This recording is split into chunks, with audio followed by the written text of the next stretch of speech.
Hello guys, একটা বাঁশবাগান উপভোগ করছিলাম আমরা। একটা মাঠের মাঝখানে একটা বাঁশবাগান, ঠিক সেই ব্রিজের শেষ মুহূর্তের দিক দিয়ে আপনার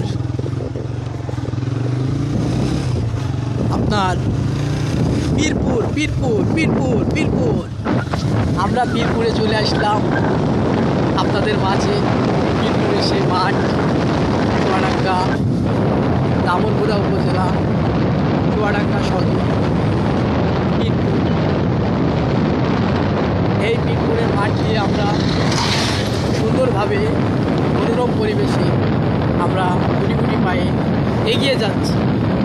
আর যদি এই পীরপুরের কোনো ভাই কিংবা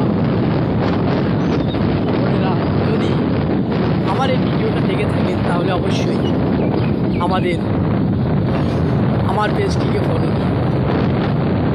আর আমাদের ভালোবাসা প্রতিনিয়ত, আমাদের পুরো টিমের ভালোবাসা আপনারাই অবশ্যই আমাদেরকে লাইক, কমেন্ট, শেয়ার এগুলো, তাহলে দেখবেন প্রতিনিয়ত আপনার আইডিতে আমার আইডির যে বড় ব্রাদার তারা সাপোর্ট দিয়ে দেয়।